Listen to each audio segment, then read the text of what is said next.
ఇంత క్రీమీగా, ఇంత ఈజీగా పాయసం రెడీ అవుతుంది అంటే ఎవ్వరూ నమ్మలేరు. నమస్తే ఫుడ్ లవర్స్, కేరళ నుంచి తెలుగు టేస్ట్‌తో మళ్ళీ వచ్చేసా. ఈరోజు మనం ఎప్పుడూ చేసే సేమియా పాయసం కాకుండా కొంచెం డిఫరెంట్ స్టైల్‌లో చాలా ఈజీగా సూపర్ టేస్టీగా ఉండే వెర్మిచెల్లి పాయసం చేసేద్దాం. వీడియోలోకి వెళ్ళే ముందు వీడియోకైతే ఒక లైక్ చేయండి. ఇంకా లేట్ లేకుండా వీడియోలోకి వెళ్ళిపోదాం.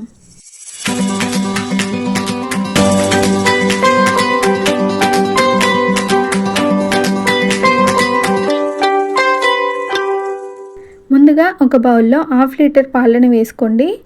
నేను ఇక్కడ వాటర్ని అస్సలు వేయలేదు. మీరు కావాలి అంటే కొద్దిగా వాటర్ని యాడ్ చేసుకోండి. ఇప్పుడు ఈ పాలని స్టవ్ మీద పెట్టి 2-3 పొంగులు వచ్చాక పక్కన పెట్టేసుకుందాము. తర్వాత మీకు నచ్చిన డ్రై ఫ్రూట్స్ని కట్ చేసి పెట్టుకోండి. నేను ఇక్కడ జీడిపప్పు, పిస్తా, బాదం కట్ చేసుకున్నాను. అలాగే కొన్ని కిస్మిస్లు కూడా తీసుకున్నాను.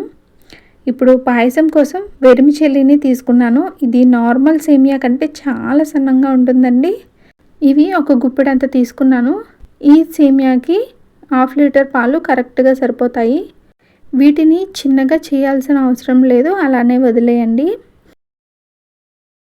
ఇప్పుడు ప్యాన్ తీసుకొని 2 టేబుల్ స్పూన్ గీని వేసుకోండి. గీ హీట్ అయ్యాక జీడిపప్పు, బాదాంను ముందుగా వేయించుకోండి. తర్వాత కిస్మిస్ అలాగే పిస్తాను కూడా వేసి గోల్డెన్ కలర్ వచ్చే వరకు ఫ్రై చేసి పక్కన పెట్టుకుందాము.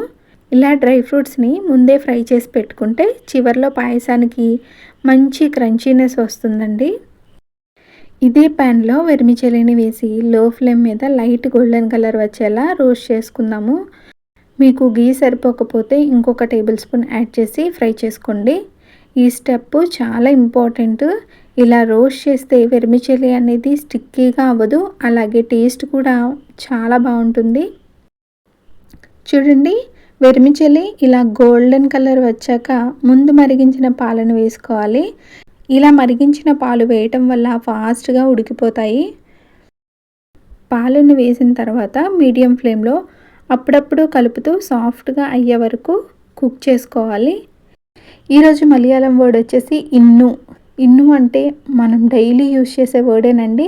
ఈరోజు అంటే మలయాళంలో ఇన్ను అంటారు. చూడండి, వీడియోలో చూసే విధంగా వెర్మిచెల్లి అనేది సాఫ్ట్ అయ్యాక మీ దగ్గర కుంకుమ పువ్వు ఉంటే వేయండి, లేదు అంటే స్కిప్ చేసేయండి.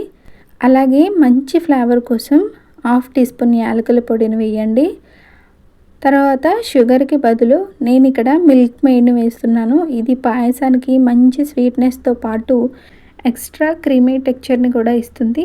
మీ దగ్గర ఉంటే మిల్క్ మేడ్ వేయండి, లేదు అంటే షుగర్ని కూడా వేసుకోవచ్చు. ఇక్కడ మిల్క్ మేడ్ అనేది కొంచెం కొంచెం వేస్తూ టేస్ట్ చెక్ చేస్తే స్వీట్నెస్ అనేది పర్ఫెక్ట్గా సెట్ అయిపోతుంది. నాకు స్వీట్నెస్ కొంచెం తక్కువ అనిపించింది, అందుకే మళ్ళీ కొద్దిగా మిల్క్ మేడ్ వేసుకున్నాను. మిల్క్ మేడ్ వేసిన తర్వాత లో ఫ్లేమ్లో పెట్టి మిక్స్ చేయండి. అప్పుడు పాయసం అనేది స్మూత్గా వస్తుంది, లేదు అంటే అడుగు పట్టేస్తుంది. మనం వేసుకున్న మిల్క్ మేడ్ అనేది పాలల్లో బాగా కలిసిన తర్వాత ముందుగా వేయించుకున్నాం కదండి, ఈ డ్రై ఫ్రూట్స్ని వేసుకుందాము. ఇప్పుడు ఒకసారి కలిపేసిన తర్వాత స్టవ్ ఆఫ్ చేసేసుకోండి. ఇది చల్లారిన తర్వాత ఇంకొంచెం థిక్గా అవుతుంది. అంతే, ఏ అకేషన్కైనా సరే తినాలి అనిపించినా సరే ఇది పర్ఫెక్ట్ రెసిపీ అని నేను చెప్తాను. వేడివేడిగా ఉన్నప్పుడు తిన్నా సరే, ఫ్రిడ్జ్లో పెట్టుకొని తిన్నా సరే చాలా బాగుంటుందండి.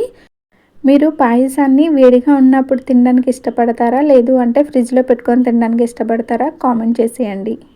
ఇలాంటి మరెన్నో ఇంట్రెస్టింగ్ రెసిపీస్తో మీ ముందుకు వస్తాను. Thank you for watching.